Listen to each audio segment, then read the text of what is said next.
don't have one plan, right? If you're going to stake yourself on something, you should throw a couple of alternative scaffolds up beside you so that you have somewhere to go. You want to be a doctor. Okay. Well, you could be a nurse.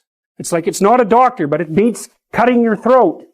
You're still doing 80% of what you wanted to do. So you want to think about this during your whole life, man. If you're going to take a high risk, you want to scaffold yourself in other areas so that if it fails, the bottom doesn't drop out and you die. And it's also very much worth thinking about with regards to setting up your life in general. It's like, if you concentrate solely on your career, you can get a long way in your career. And I would say that that's a strategy that a minority of men preferentially do. That's all they do. They work like 70, 80 hours a week. They go flat out on their career. They're staking everything on the small probability of exceptional status in a narrow domain. But it's hard on them. They don't have a life. It's very difficult for them to have a family. They don't know how to take any leisure activity. Like, they get very one-dimensional. Now, it may be that unidimensionality is the price you have to pay to be exceptional at one thing, right? Because if you're going to be something like a genius level mathematician or a scientist, say, it's like you're in your lab all the time, you're working 70 hours a week or 80 hours a week, you're smart, you're dedicated, you're unidimensional, and that's how you get to beat all the other people who are doing that. It's the only way. But the problem is you don't get a life. Now, if you love being a scientist and you have that kind of focus of mind, well, first of all, you're a rare person, and second, you're going to pay for it. But fine, more power to you. But it's a risky business to do that. You sacrifice a lot for it. And I would say most often, if you're speaking about having a healthy life, that isn't what you do. You spread yourself out more. So, you have a family, you have some things that you do outside of work that are meaningful to you and useful. You have a network of friends. Well, those 4 things alone are plenty to keep you well oriented. And then if one of those things collapses, everything doesn't go. Now, the price you pay for that is the more you strive to optimize that balance, the less likely you are to be fantastically successful at any single one of them.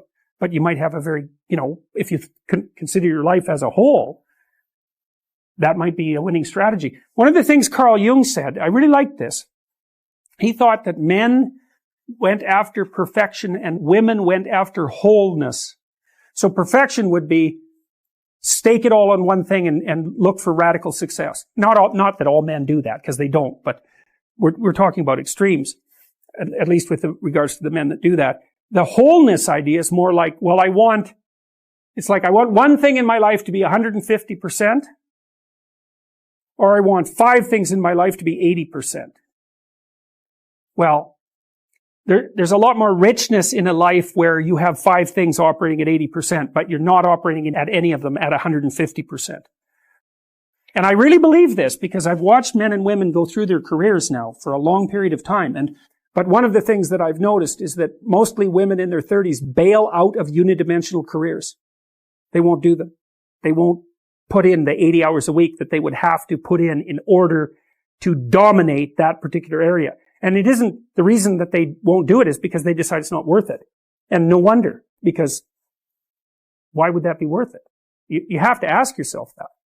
It's like, well, you want to be an outstanding scientist. It's like, okay, really, that's what you want. Because that means that's what you do. Because you're competing with other people. They're smart, they're hardworking. And if you want to be at the top, you have to be smarter and work harder than any of them. And working hard means working long hours. It also means working diligently, but in the final analysis, it's also an additive issue. If I'm smart and hardworking and I can crank out for 70 hours a week and you do it for 30, it's like in 2 years, I'm so far ahead of you, you will never ever catch up. And I think maybe part of the reason too that women are oriented that way more than men, I think there's 2 reasons. One is socioeconomic status does not make women more attractive on the mating market, but it does make men more attractive. And the second is women's time frame is compressed. Right? Because guys can always say, well, I'll have kids later. And they can say that till they're like 80. Whereas women, it's like, no way, man. You gotta get it together by the time you're, let's say 40, but really probably by 35, but definitely by 40. Because otherwise it ain't happening. And that's bloody dreadful. There's a sacrificial element in maturation, right? You have to sacrifice the pluripotentiality of childhood for the actuality of a frame. And the question is, well, why would you do that? Well, one reason is it happens to you whether you do it or not. You can either choose your damn limitation, or you can let it take you unaware when you're 30, or even worse when you're 40. And then that is not a happy day. I see people like this, and I think it's more and more common in our culture because people can put off maturity without suffering an immediate penalty. But all that happens is the penalty accrues, and then when it finally hits, it just wallops you, because when you're 25, you can be an idiot. It's no problem. Even when you're out in a job search, it's like, well, you don't have any experience and you're kind of clueless. It's, yeah, you're young. It's no problem. That's what young people are like, but they're full of potential. Okay, well, now you're the same person at 30. It's like people aren't so thrilled about you at that point. It's like, what the hell have you been doing for the last 10 years? Well, I'm just as clueless as I was when I was 22. It's, yeah, but you're not 22. You're an old infant, right? And that's an ugly thing, an old infant. So, part of the reason you choose your damn sacrifice, because the sacrifice is inevitable, but at least you get to choose it. And then there's something that's even more complex than that in some sense, is that the problem with being a child is that all you are is potential, and it's really low resolution. You could be anything, but you're not anything. So then you go and you adopt an apprenticeship, roughly speaking, and then you become something. And when you're something, that makes the world open up to you again. Like if you're a really good plumber, then you end up being far more than a plumber. If you're a really good plumber, well, then you have some employees, you run a business, you train some other people, you enlarge their lives, you're kind of a pillar of the community, you have your family. Once you pass through that narrow training period, which narrows you and constricts you and develops you at the same time, then you can come out the other end with a bunch of new possibility at hand. Part of the proper path of development in the last half of life was to rediscover the child that you left behind as you were apprenticing. And so then you get to be something and regain that potential at the same time. You're in the situation that you're in right now, and that's not good enough. And so that's another thing that's kind of interesting about people, is they're chronically dissatisfied with the way things are. Well, that's okay, because you wouldn't be motivated to move forward if you weren't chronically dissatisfied with the way that things are. But it's kind of annoying, because you might think, well, why aren't you just happy with what you have? And the answer to that is generally, because I don't know if it's going to last. And so that's part of it. And the other is, well, if the situation shifted a bit, maybe I'd have more options. And some of that would be, it would last longer. It'd be more stable. It'd be more promising. And so you can say, well, you should be satisfied with what you have, but it's kind of really a stupid thing in some sense to tell human beings, because no matter what you have, it isn't going to solve your fundamental problem. So the problem isn't going away, and you can't just fool yourself into saying, well, what I have is great. You could say, I could have a hell of a lot less, and that would be bad, and most people have a lot less than me, and I should be grateful for what I have. That's fine. That's perfectly reasonable. But you're stuck with this chronic sense of unfinished business, and the reason for that is, well, you're permanently vulnerable, so how could it be otherwise? And even if you've got your problem solved, then there's 3 or 4 people in your family that by no means have got their problem solved. So the problem of problems never goes away. That's a good thing to know existentially too, because it helps you calibrate your life properly. Because you might be thinking, well, if I just got everything together, I'd hit some plateau of satiation and stability, and then I would just be there. It's like, no, that's never going to happen. It's never going to happen. So you might as well just forget about that. Well, maybe you want to push a damn rock up a hill. It's going to roll down again. It's like, what are you going to do? Just sit there by the rock? It's okay to be active, even if the problem you're trying to solve is not fundamentally solvable. That doesn't mean it isn't worth trying to solve.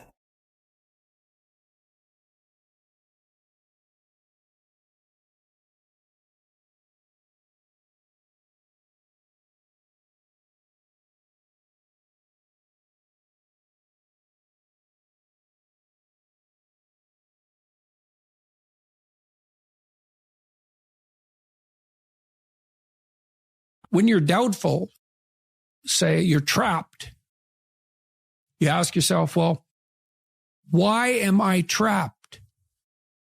And that's a hard question, right? Some of it's your own inadequacy.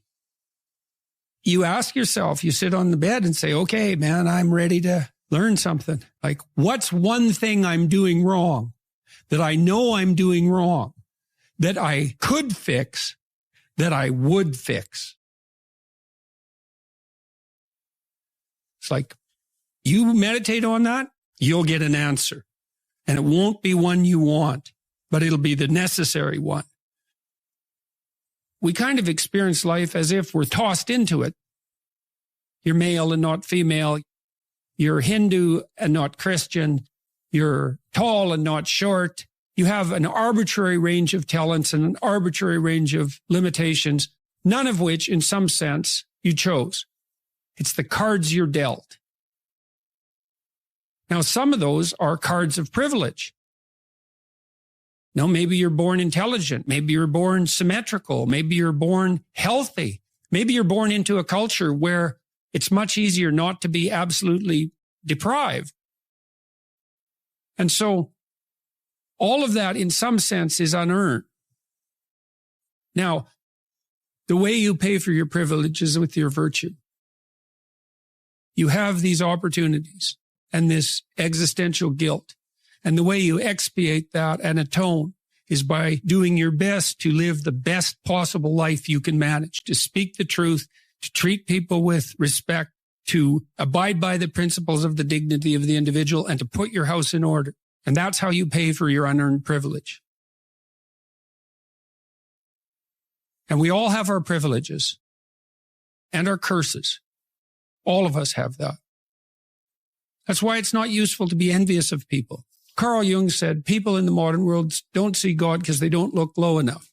And so imagine you're in your messy bedroom and you're sitting on the edge of the bed trying to have an honest dialogue with yourself. And the little voice says, you know, it's pretty disgusting in here. And you think, well, I'm way above such trivial niceties as organizing my room. Well, that's pride. If you're above organizing what's actually yours, how in the world are you ever going to organize anything else? Well, it's time to take a brush to the toilet. And maybe that's where you start. And that works. You start making those micro improvements, like real micro improvements, real on the ground, actual micro improvements to things you know that are wrong, you'll improve unbelievably rapidly. Just look at how much opportunity you have to make things better. Not that it's easy. We're built to walk uphill. And when you reach the pinnacle of the hill, you want to stop and appreciate the vision. But the next thing you want is a higher hill in the distance, because it's from the uphill climb that we derive our value. And I mean this technically. Almost all the positive emotion we feel, especially the emotion that fills us with enthusiasm, that's experienced in relationship to a goal. You want a goal that you can never attain. So you can always move closer to the goal that recedes as you move towards it. You think, well, that's frustrating. It's like Sisyphus pushing the rock uphill. But it's not, because as you pursue that goal, you put yourself together and your life does get better and richer and more abundant. You're here to live, not to sleep. The problem with the vision of Mai Tais on the beach is that, first of all, that's a vision of drug-induced unconsciousness. Second, it's only going to work for about a week. Third, you're going to be a laughingstock in a month and depressed and aimless. I think the right solution to the most serious problems is to be found at the level of the individual. Jung said, for example, that we all acted out a myth, and whether we knew it or not. And, you know, maybe you're acting out a tragedy. Maybe you're acting out Narcissus. You don't know, because you've put that on yourself in an attempt, in some ways, to deliver to people what they want, or more accurately, to look as though you're delivering to people what they want. Someone who's really infantile and dependent, someone who's never left home, part of their problem is that they haven't crafted a persona. So you don't want to denigrate it entirely, but it's no substitute for the real thing. And it turns out that not only is what we want from each other the real thing, but that's also the adventure of your life. If you aren't truthful, and that means, unfortunately, especially at the beginning when you start to be truthful, it means deeply coming to terms with your inadequacies in humility. So it's very painful. Without that, you don't have the adventure of your life. You have the role that you've acquiesced to. In my clinical practice, in 20 years, working with every sort of person you could imagine, I never, ever saw anyone get away with anything even once.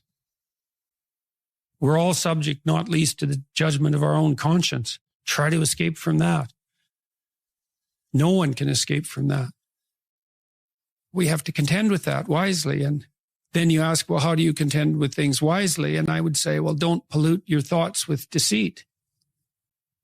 You compromise your own wisdom. How are you going to make not intelligent decisions, wise decisions? That's why you shouldn't lie. You're warping the mechanism that orients you in the world. I think Pinocchio is a brilliant work of art. And if you're a puppet and an actor, and Pinocchio is both at times in that movie, both a puppet and an actor.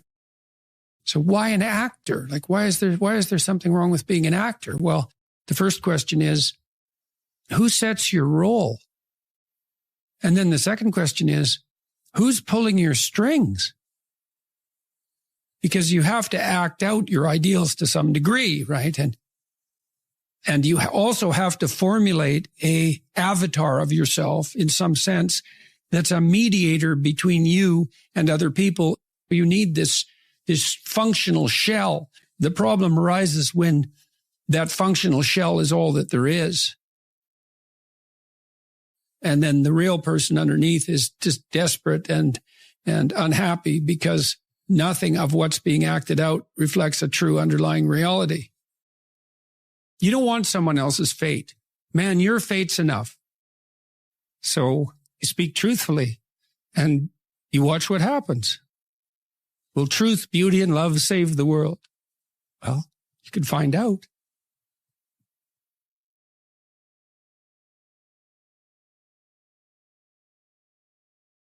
Consider your circumstances. Start small. Have you taken full advantage of the opportunities offered to you?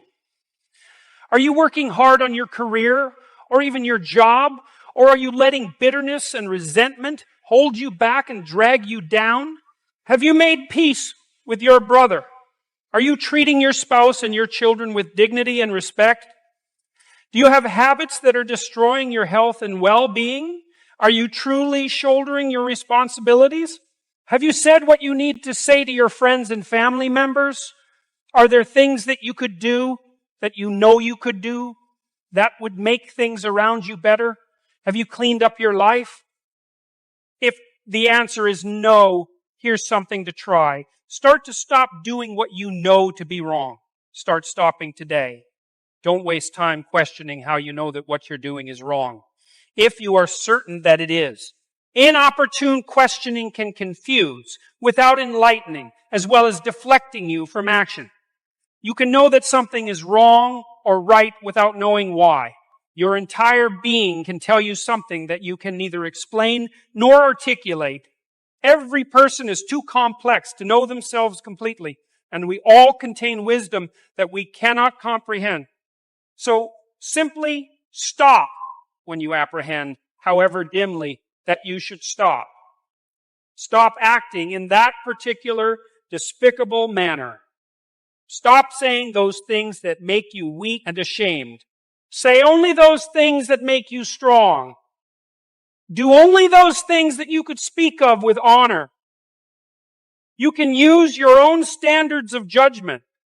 You can rely on yourself for guidance. You don't have to adhere to some external arbitrary code of behavior, although you should not overlook the guidelines of your culture. Life is short, and you don't have time to figure everything out on your own. The wisdom of the past was hard-earned, and your dead ancestors may have something useful to tell you. Don't blame capitalism, the radical left, or the iniquity of your enemies. Don't reorganize the state until you have ordered your own experience. Have some humility. If you cannot bring peace to your household, how dare you try to rule a city? Let your own soul guide you. Watch what happens over the days and weeks. When you are at work, you will begin to say what you really think. You will start to tell your wife or your husband or your children or your parents what you really want and need. When you know that you have left something undone, you will act to correct the omission. Your head will start to clear up as you stop filling it with lies. Your experience will improve as you stop distorting it with inauthentic action. You will then begin to discover new, more subtle things that you are doing wrong. Stop doing those too. After some months and years of diligent effort, your life will become simpler and less complicated. Your judgment will improve. You will untangle your past. You will become stronger and less bitter. You will move more confidently into the future. You will stop making your life unnecessarily difficult. You will then be left with the inevitable bare tragedies of life, but they will no longer be compounded with bitterness and deceit. Perhaps you will discover that your now less corrupted soul, much stronger than it might otherwise have been, is now able to bear those remaining, necessary, minimal, inescapable tragedies. Perhaps you will even learn to encounter them so that they stay tragic, merely tragic, instead of degenerating into outright hellishness. Maybe your anxiety and hopelessness and resentment and anger, however murderous initially, will recede. Perhaps your uncorrupted soul will then see its existence as a genuine good, as something to celebrate, even in the face of your own vulnerability. Perhaps you will become an ever more powerful force for peace and whatever is good.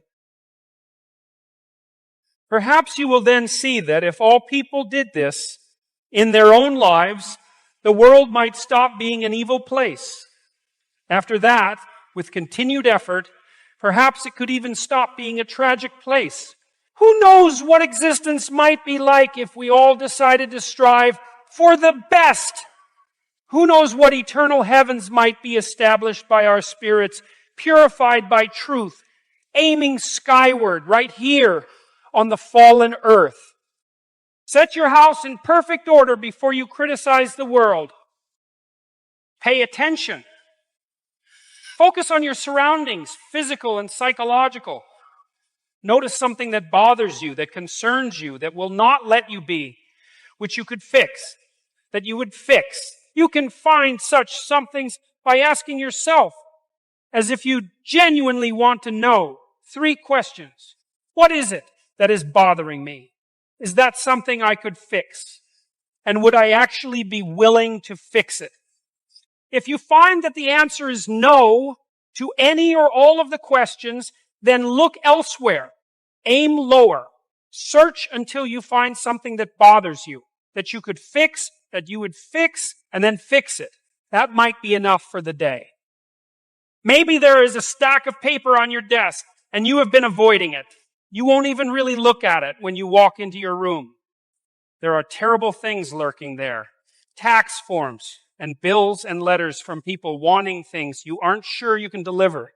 Notice your fear and have some sympathy for it. Maybe there are snakes in that pile of paper. Maybe you'll get bitten. Maybe there are even hydras lurking there. You'll cut off one head and 7 more will grow. How could you possibly cope with that? You could ask yourself, is there anything at all that I might be willing to do about that pile of paper? Would I look, maybe, at one part of it for 20 minutes? Maybe the answer will be no. But you might look for 10 or even for 5, and if not that, for 1. Start there. You will soon find that the entire pile shrinks in significance merely because you have looked at part of it. And you'll find that the whole thing is made of parts. What if you allowed yourself a glass of wine with dinner, or curled up on the sofa and read, or watched a stupid movie as a reward? What if you instructed your wife or your husband to say, good job, after you fixed whatever you fixed? Would that motivate you? The people from whom thanks you want might not be very proficient in offering it to begin with, but that shouldn't stop you. People can learn, even if they are very unskilled at the beginning. Ask yourself what you would require to be motivated to undertake the job, honestly, and listen to the answer. Don't tell yourself, I shouldn't need to do that to motivate myself. What do you know about yourself? You are, on the one hand, the most complex thing in the entire universe, and on the other, someone who can't even set the clock on your microwave. Don't overestimate your self-knowledge. Let the tasks for the day announce themselves for your contemplation. Maybe you can do this in the morning as you sit on the edge of your bed. Maybe you can try the night before when you are preparing to sleep. Ask yourself for a voluntary contribution. If you ask nicely and listen carefully and don't try any treachery, you might be offered one. Do this every day for a while. Then do it for the rest of your life. Soon you will find yourself in a different situation. Now you will be asking yourself habitually, what could I do that I would do to make life a little better? You are not dictating to yourself what better must be. You are not being a totalitarian or a utopian, even to yourself, because you have learned from the Nazis and the Soviets and the Maoists and from your own experience that being a totalitarian is a bad thing. Aim high. Set your sights on the betterment of being.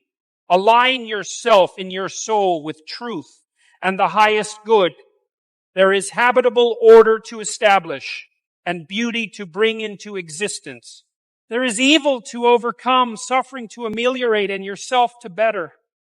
It is this, in my reading, that is the culminating ethic of the canon of the West. It is this, furthermore, that is communicated by those eternally confusing, glowing stanzas from Christ's Sermon on the Mount, the essence, in some sense, of the wisdom of the New Testament. This is the attempt of the spirit of mankind to transform the understanding of ethics from the initial, necessary thou shalt not of the child and the 10 Commandments into the fully articulated, positive vision of the true individual. This is the expression not merely of admirable self-control and self-mastery, but of the fundamental desire to set the world right. This is not the cessation of sin, but sin's opposite, good itself. The Sermon on the Mount outlines the true nature of man and the proper aim of mankind. Concentrate on the day so that you can live in the present and attend completely and properly to what is right in front of you. But do that only after you have decided to let what is within shine forth so that it can justify being and illuminate the world. Do that only after you have determined to sacrifice whatever it is that must be sacrificed so that you can pursue the highest good. Realization is dawning. Instead of playing the tyrant, therefore, you are paying attention. You are telling the truth instead of manipulating the world. You are negotiating instead of playing the martyr or the tyrant. You no longer have to be envious because you no longer know that someone else truly has it better. You no longer have to be frustrated because you have learned to aim low and to be patient. You are discovering who you are and what you want and what you are willing to do. You are finding that the solutions to your particular problems have to be tailored to you personally and precisely. You are less concerned with the actions of other people because you have plenty to do yourself. Attend to the day, but aim at the highest good. Now, your trajectory is heavenward. That makes you hopeful. Even a man on a sinking ship can be happy when he clambers aboard a lifeboat. And who knows where he might go in the future. To journey happily may well be better than to arrive successfully. Ask, and ye shall receive. Knock, and the door will open. If you ask, as if you want, and knock, as if you want to enter, you may be offered the chance to improve your life a little, a lot, completely. And with that improvement, some progress will be made in being itself. Compare yourself to who you were yesterday, not to who someone else is today.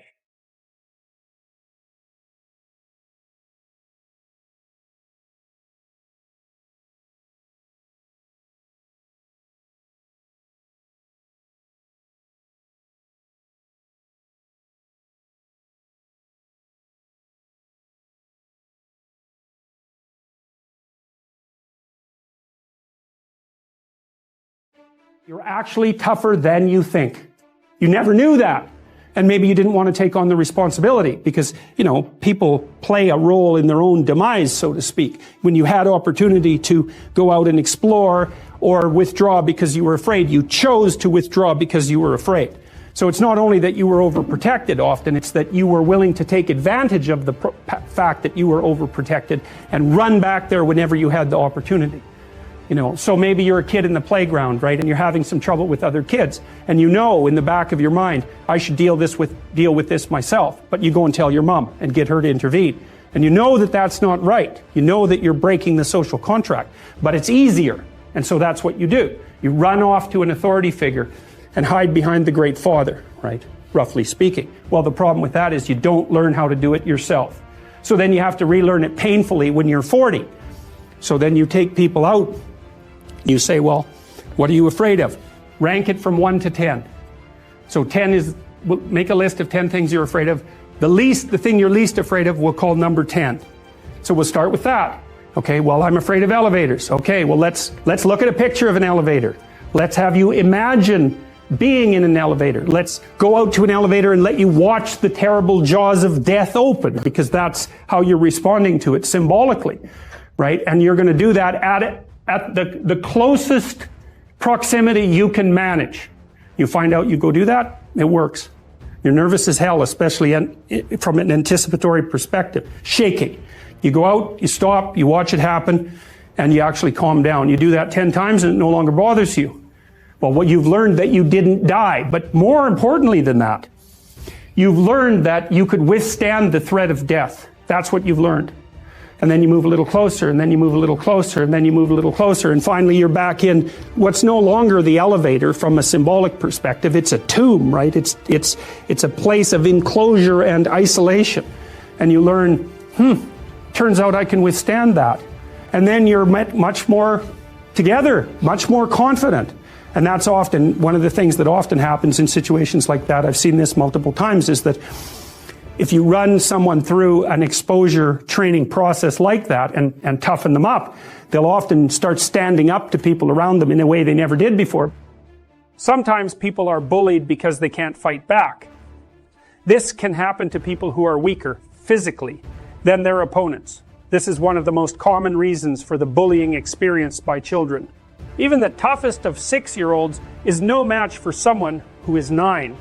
A lot of that power differential disappears in adulthood, however, with the rough stabilization and matching of physical size, with the exception of that pertaining to men and women, with the former typically larger and stronger, particularly in the upper body, as well as the increased penalties, generally applied in adulthood to those who insist upon continuing with physical intimidation. But just as often, people are bullied because they won't fight back. This happens not infrequently to people who are by temperament compassionate and self-sacrificing, particularly if they're also high in negative emotion and make a lot of gratifying noises of suffering when someone sadistic confronts them. Children who cry more easily, for example, are more frequently bullied. It also happens to people who have decided, for one reason or another, that all forms of aggression, including even feelings of anger, are morally wrong. I have seen people with a particularly acute sensitivity to petty tyranny and over-aggressive competitiveness restrict within themselves all the emotions that might give rise to such things. With their capacity for aggression straight, jacketed within a too narrow morality, Those who are only or merely compassionate and self-sacrificing and naive and exploitable cannot call forth the genuinely righteous and appropriately self-protective anger necessary to defend themselves. If you can bite, you generally don't have to. When skillfully integrated, the ability to respond with aggression and violence decreases, rather than increases the probability that actual aggression will become necessary. If you say no early in the cycle of oppression, and you mean what you say, which means you state your refusal in no uncertain terms and stand behind it, then the scope for oppression on the part of oppressor will remain properly bounded and limited. Naive, harmless people usually guide their perceptions and actions with a few simple axioms. People are basically good. No one really wants to hurt anyone else, the threat. And certainly, the use of force, physical or otherwise, is wrong. These axioms collapse, or worse, in the presence of individuals who are genuinely malevolent. Worse means that naive beliefs can become a positive invitation to abuse, because those who aim to harm have become specialized to prey on people who think precisely such things. Under such conditions, the axioms of harmlessness must be retooled. In my clinical practice, I often draw the attention of my clients who think that good people never become angry to the stark realities of their own resentments. No one likes to be pushed around, but people often put up with it for too long. So I get them to see their resentment first as anger, and then as an indication that something needs to be said. If not done, not least because honesty demands it. Then I get them to see such action as part of the force that holds tyranny at bay, at the social level, as much as the individual. Many bureaucracies have petty authoritarians within them, generating unnecessary rules and procedures simply to express and cement power. Such people produce powerful undercurrents of resentment around them which, if expressed, would limit their expression of pathological power. It is in this manner that the willingness of the individual to stand up for him or herself protects everyone from the corruption of society. When naive people discover the capacity for anger within themselves, they are shocked, sometimes severely. A profound example of that can be found in the susceptibility of new soldiers to post-traumatic stress disorder, which often occurs because of something they watch themselves doing, rather than because of something that has happened to them. They react like the monsters they can truly be in extreme battlefield conditions, and the revelation of that capacity undoes their world. And no wonder, perhaps they assumed that all of history's terrible perpetrators were people totally unlike themselves.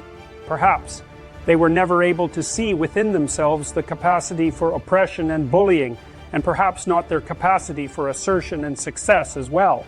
I have had clients who were terrified into literally years of daily hysterical convulsions by the sheer look of malevolence on their attackers' faces. Such individuals typically come from hyper-sheltered families, where nothing terrible is allowed to exist, and everything is fairyland wonderful, or else. When the awakening occurs, when once naive people recognize in themselves the seeds of evil and monstrosity, and see themselves as dangerous, at least potentially, their fear decreases. They develop more self-respect. Then perhaps they begin to resist oppression. They see that they have the ability to withstand because they are terrible too. They see they can and must stand up because they begin to understand how genuinely monstrous they will become, otherwise feeding on their resentment, transforming it into the most destructive of wishes. To say it again, there is very little difference between the capacity for mayhem and destruction, integrated, and strength of character. This is one of the most difficult lessons of life. Life is difficult, and you cannot protect your children. What you can do is prepare them, and you can prepare them to be strong and courageous and truthful and resilient and reciprocal in their interactions with other people. And that means you equip them for what life will be, which is at minimum a series of difficult challenges, and often more than that, because of course people go through very difficult times in their lives. And a resilient person is capable of standing up to things in the face of fear and moving forward voluntarily, convinced of their own competence and ability to prevail. And so your primary goal as a parent, apart from facilitating your child's social desirability, which is a major obligation on your part is to encourage your children and I mean that literally, to instill in them a sense of courage in the face of the difficulties of life, and not to protect them from that. We don't even want to be protected from those difficulties, because a major part of life and its meaning is the challenge that comes with confronting difficulties. Maybe you are a loser, and maybe you're not. But if you are, you don't have to continue in that mode. Maybe you just have a bad habit. Maybe you're even just a collection of bad habits. Nonetheless, even if you came by your poor posture, honestly, even if you were unpopular or bullied at home or in grade school, it's not necessarily appropriate now. Circumstances change. If you slump around with the same bearing that characterizes a defeated lobster, people will assign you a lower status, and the old counter that you share with crustaceans sitting at the very base of your brain will assign you a low dominance number. Then your brain will not produce as much serotonin. This will make you less happy and more anxious and sad, and more likely to back down when you should stand up for yourself. It will also decrease the probability that you will get to live in a good neighborhood, have access to the highest quality resources, and obtain a healthy, desirable mate. It will render you more likely to abuse cocaine and alcohol as you live for the present in a world full of uncertain futures. It will increase your susceptibility to heart disease, cancer, and dementia. All in all, it's just not good. Circumstances change, and so can you. Positive feedback loops, adding effect to effect, can spiral counterproductively in a negative direction, but can also work to get you ahead. That's the other, far more optimistic lesson of Price's law and the Pareto distribution.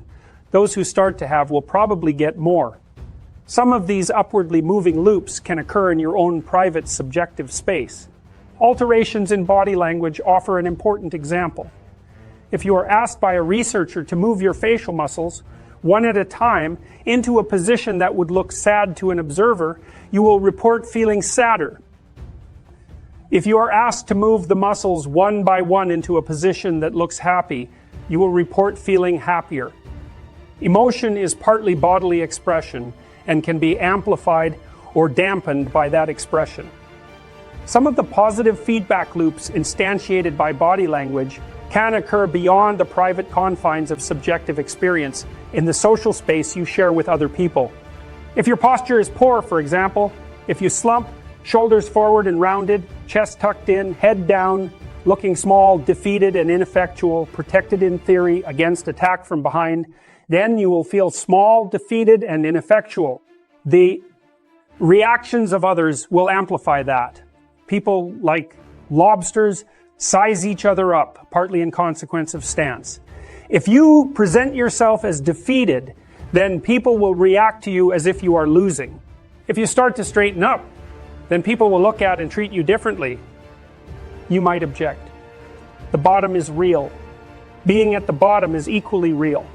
A mere transformation of posture is insufficient to change anything that fixed. If you're in number 10 position, then standing up straight and appearing dominant might only attract the attention of those who want, once again, to put you down. And fair enough. But standing up straight with your shoulders back is not something that is only physical, because you're not only a body. You're a spirit, so to speak, a psyche. As well, standing up physically also implies and invokes and demands standing up metaphysically. Standing up means voluntarily accepting the burden of being. Your nervous system responds in an entirely different manner when you face the demands of life voluntarily. You respond to a challenge instead of bracing for a catastrophe. You see the gold, the dragon hoards, instead of shrinking in terror from the all too real fact of the dragon. You step forward to take your place in the dominance hierarchy and occupy your territory, manifesting your willingness to defend, expand, and transform it. That can all occur practically or symbolically as a physical or as a conceptual restructuring. To stand up straight with your shoulders back is to accept the terrible responsibility of life with eyes wide open. It means deciding to voluntarily transform the chaos of potential into the realities of habitable order. It means adopting the burden of self-conscious vulnerability and accepting the end of the unconscious paradise of childhood, where finitude and mortality are only dimly comprehended. It means willingly undertaking the sacrifices necessary to generate a productive and meaningful reality. It means acting to please God in the ancient language. To stand up straight with your shoulders back means building the ark that protects the world from the flood, guiding your people through the desert after they have escaped tyranny, making your way away from comfortable home and country, and speaking the prophetic word to those who ignore the widow and children. It means shouldering the cross that marks the X, the place where you and being intersect so terribly. It means casting dead, rigid, and too tyrannical order back into the chaos in which it was generated. It means withstanding the ensuing uncertainty and establishing, in consequence, a better, more meaningful, and more productive order. So, attend carefully to your posture. Quit drooping and hunching around. Speak your mind.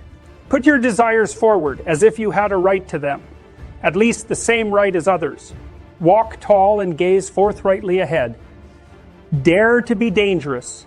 Encourage the serotonin to flow plentifully through the neural pathways desperate for its calming influence. People, including yourself, will start to assume that you are competent and able, or at least they will not immediately conclude the reverse. Emboldened by the positive responses you are now receiving, you will begin to be less anxious. You will then find it easier to pay attention to the subtle social clues that people exchange when they are communicating. Your conversations will flow better, with fewer awkward pauses. This will make you more likely to meet people, interact with them, and impress them. Doing so will not only genuinely increase the probability that good things will happen to you, it will also make those good things feel better when they do happen. Thus, strengthened and emboldened, you may choose to embrace being and work for its furtherance and improvement.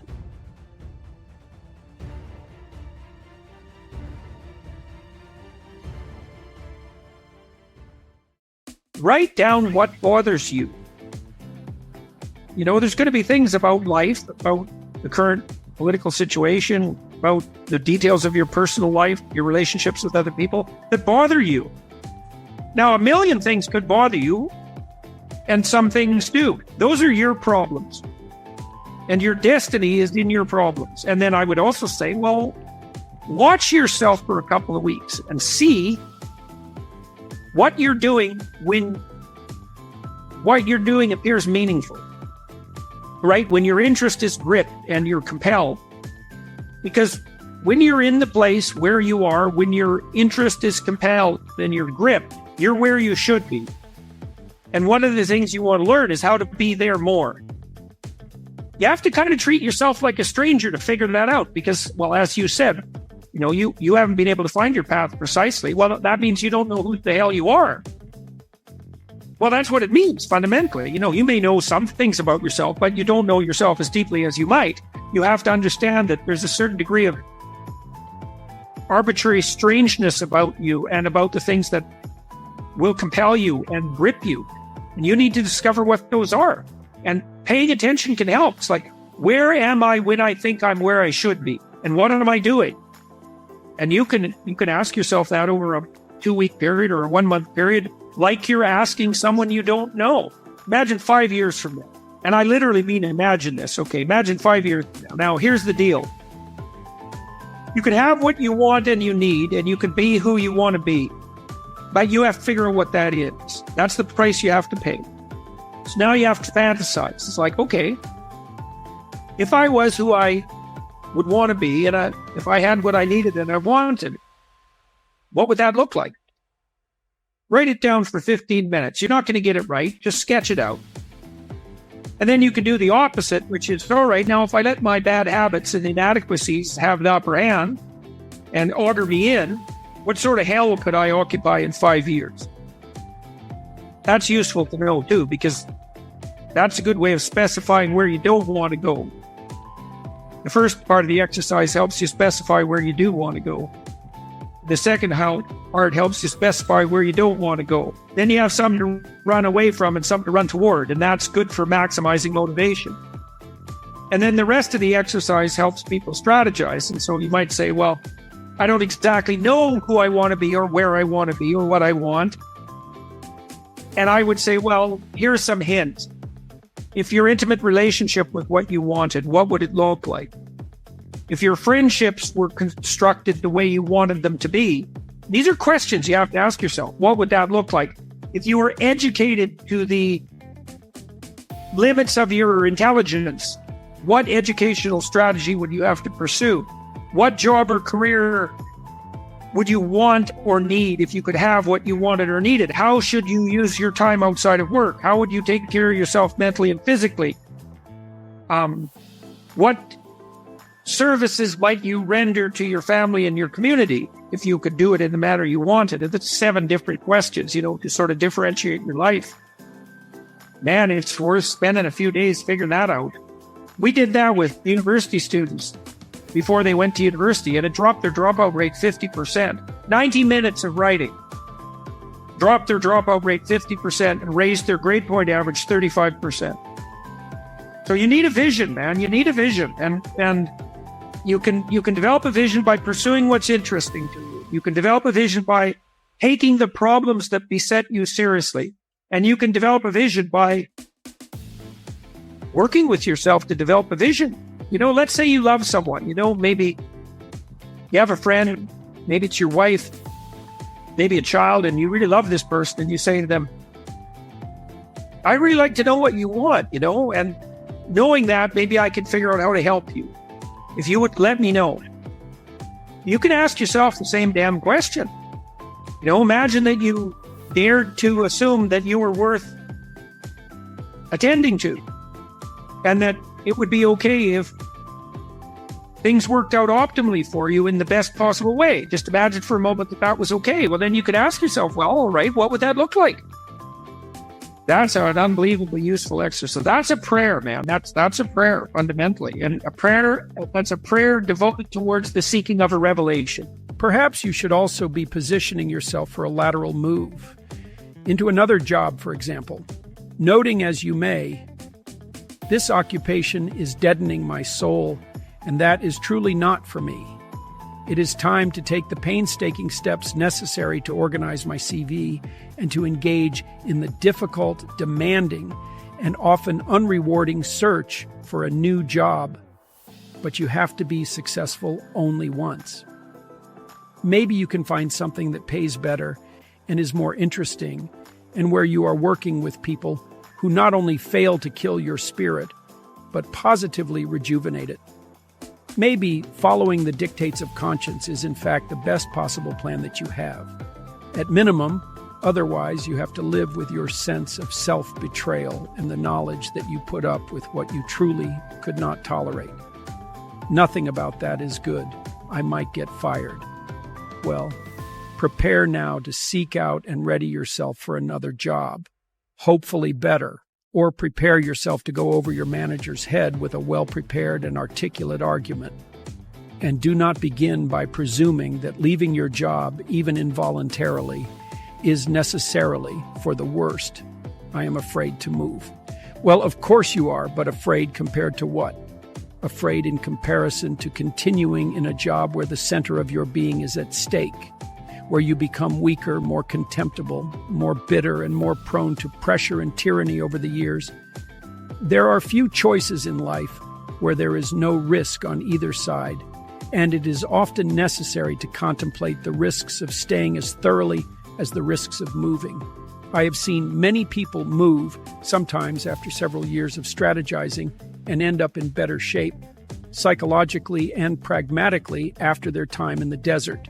Perhaps no one else would want me.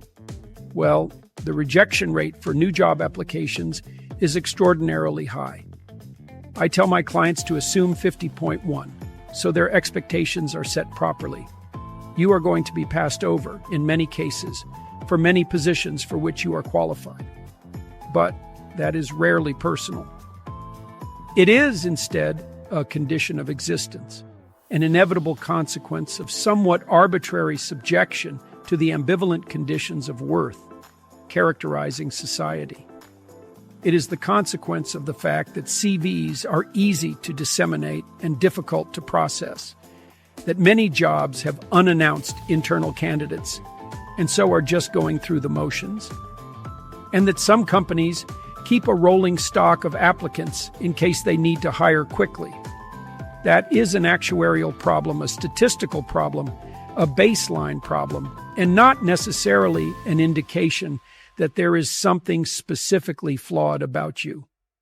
You must incorporate all that sustainingly pessimistic realism into your expectations so that you do not become unreasonably downhearted.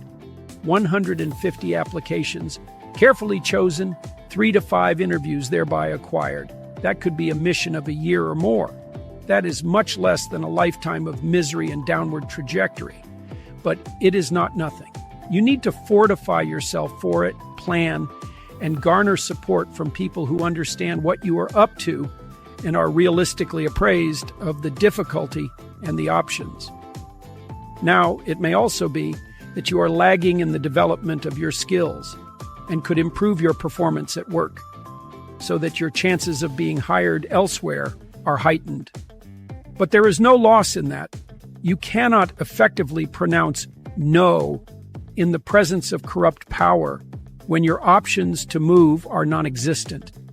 In consequence, you have a moral obligation to place yourself in a position of comparative strength and to do then what is necessary to capitalize on that strength.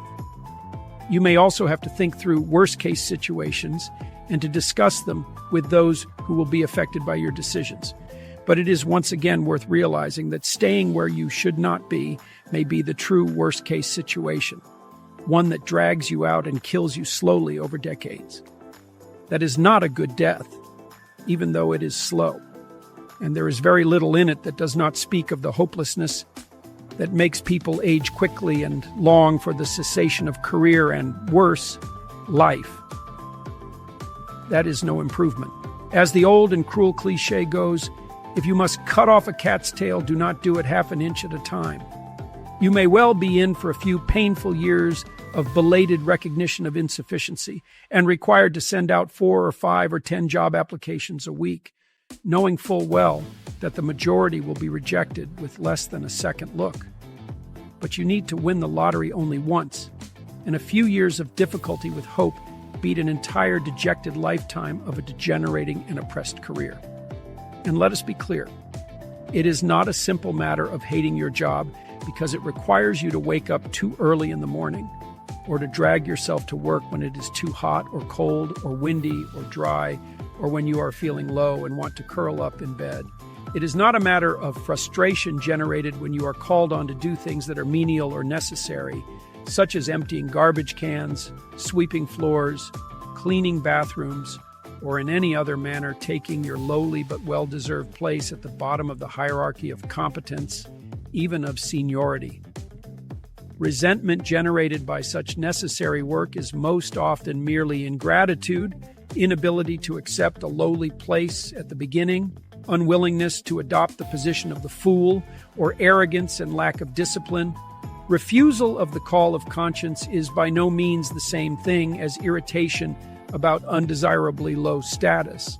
That rejection, that betrayal of the soul, is truly the requirement to perform demonstrably counterproductive, absurd, or pointless work, to treat others unjustly and to lie about it, to engage in deceit, to betray your future self, to put up with unnecessary torture and abuse, and to silently watch others suffer the same treatment. That rejection is the turning of a blind eye and the agreement to say and do things that betray your deepest values and make you a cheat at your own game. And there is no doubt that the road to hell, personally and socially, is paved not so much with good intentions as with the adoption of attitudes and undertaking of actions that inescapably disturb your conscience. Do not do what you hate.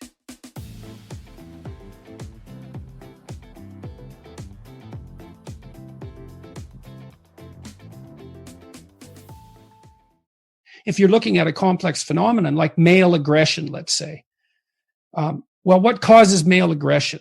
Well, the first thing you do is generate like 20 possible reasons. You don't limit yourself to the one you like. like maybe I'm not that happy about TV. And so I think, well, TV violence probably makes men more violent. It doesn't, by the way. There's very little evidence that it does. There's quite a lot of evidence that it doesn't. Video games, because I think they're a waste of time. So they probably increase male aggression. It's like, well, no, they don't, as it turns out. Alcohol, that definitely increases aggression, male aggression and female aggression for that matter. So alcohol is a major contributor. Is it sociological? Is it cultural? Do you learn it? Is it biological? You generate all sorts of potential reasons. And you might also say, well, many of those reasons apply, not just one. And then you test them. And then the next thing you do, maybe you say, well, I want to decrease male aggression. Well, you don't assume that you know how to do that, and that if you do what you think you know, that it will work. That's all ideological thinking. The real world is way too complicated to be pushed around by that kind of thinking. And poverty. Well, what causes poverty? Well, what do you mean by poverty? Well, you could think for 2 weeks about what poverty is, and you still wouldn't come to the end of it. Do you mean lower education? Do you mean lower intelligence? Do you mean lower conscientiousness? Do you mean drug and alcohol abuse? Do you mean lack of money? Do you mean absolute poverty? Do you mean relative poverty? Do you calculate that neighborhood by neighborhood or state by state? Do you mean poverty of hope? Do you mean lack of plan for the future? Et cetera, et cetera. And all of those questions, so you decompose, so you think, well, poverty is caused by lack of money. It's like, really, that's your theory, is it? Well, it's not good enough, that theory. It's not even close. Most things that are truly problematic are so complex that no ideological solution can possibly suffice. It's just not a good way to go about the problem. And then there's the other problem too, which is that, well, one of the terrible temptations of an ideology is that once you parse out the world and have your reasons why problems exist. So let's say poverty exists because of capitalism, which is a completely idiotic theory. I mean, poverty exists because people are born with nothing, and it's hard to acquire goods. So the default state is poverty. So it's not caused by any sociological system. So it's foolish to begin with. But let's assume that you think that poverty, or at least relative poverty, is caused by capitalism. Well, then you have a convenient enemy. It's everyone who's a successful capitalist is now responsible for poverty, and then they're bad and you're good. And that's unearned moral virtue. And that's unbelievably attractive to acquire unearned moral virtue. Maybe you're someone who's inherited your wealth, and then you think everyone who's poor is just lazy. And if they'd get up off their ass and get a job, that would solve the problem. It's like, well, that's convenient for you, but it's a very shallow analysis of the problem. And so it's not helpful to think that way unless what you want to do is not think. I've written about this, pursue what's meaningful and not what's expedient. And I would also say that it's useful to say what is true rather than to craft your words so that you get what you want. And part of the reason for that, there's many reasons, but part of the reason for that is that it's unbelievably adventurous. You have no idea what will happen if you just say what you think. And my experience has been that the consequences are absolutely overwhelming. Always, constantly. And, when I go into a talk like this, I don't have an outcome in mind. I don't want to make a fool of myself. I don't want to say something stupid. I want to engage in an interesting conversation, but I don't have an agenda other than that. But it's just to say what I feel in the moment as clearly as I possibly can. It's so adventurous to do that. And it's far better than pursuing a more narrow goal that might be wrong. I've never seen anything as rewarding as the consequences of forthright speech, the opportunity to be of genuine service to other people. There's way more reward in that than in any of the things that people chase in a more finite and limited way. I would say, though, that with regards to the conflict between, let's say, miserable wisdom and happy ignorance, is that there's different forms of rewards to be found in different places. You can think about this even in terms of personality. One major personality dimension is extroversion. And the reason for that is that we have a pleasure circuit, and how active that is varies between people. That's what causes variation in extroversion. And we generally equate happiness with the activation of the circuitry that's associated with extroversion. And drugs like cocaine and amphetamines activate that circuit. But there's another personality dimension, which is openness. And openness is the creativity dimension. And there's pleasure to be derived from that as well. And so that's philosophical exploration and literary experience. And I suppose when you go to a movie, you experience a blend of those two things, especially if it's a rather complex movie. So there's different forms of engagement or pleasure to be found, and some of them are more akin to happiness, and some of them are more akin to meaning. And sometimes they come into conflict, but I think all things considered, they work best when they're working together. And I do strive diligently to. And I think that this has really been brought home to me. Look, I couldn't sit down. I literally couldn't sit down for almost a year. And so I lost the ability to sit down. I had fantasies for hours of being able to sit by a fireplace and just not move, because I had this condition called akathisia, which is, I learned how valuable it is to be able to sit down. And now when I sit down and nothing is happening, I'm taking stock of that and noticing what an unbelievable gift that is. And it is really useful to maintain your ability to see what you have that you've taken for granted, because you can lose everything. You can lose things you don't even know you have. I had no idea that you could ever lose the ability just to sit down, but you can. I wouldn't recommend it. So I'm more appreciative, I would say, of simpler things than I was. I'm more appreciative of other people than I was. I'm probably more grateful, all things considered, than I was. And hopefully that will continue developing. I have no contempt for happiness. I tell people, don't pursue happiness, pursue meaning. And I think that's true. But if happiness comes along, it should be welcomed. And if you're ever somewhere where that's happening, you should notice it and be grateful for it and enjoy it. And wonderful things can happen if you straighten out everything that's hidden in a family and get it out in the open. And then you have the opportunity then for some real peace and some real joy. And certainly that's at the moment where it's in those interpersonal interactions that I derive a lot of my happiness. And that's been life-saving. And then, of course, this active, engaged intellectual conversation, the sort of conversation that we're doing our best to have, that's also, and the fact that I can share that with so many people, and the responses are so positive. It's wonderful. It's amazing. I can't believe it. This instinct we have to find someone to admire, that's the deepest of religious instincts, and it's unbelievably deep in human beings.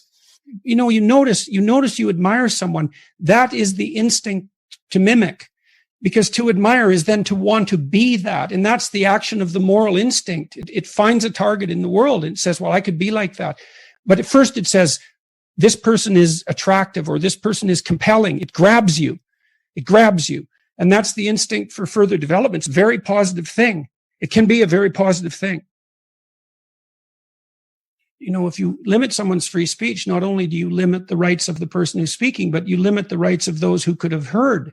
And it seems to me that I believe that people have the intelligence to make up their own minds and that they should have the information presented to them. My experience has been that people are far more intelligent and perspicacious than we generally assume.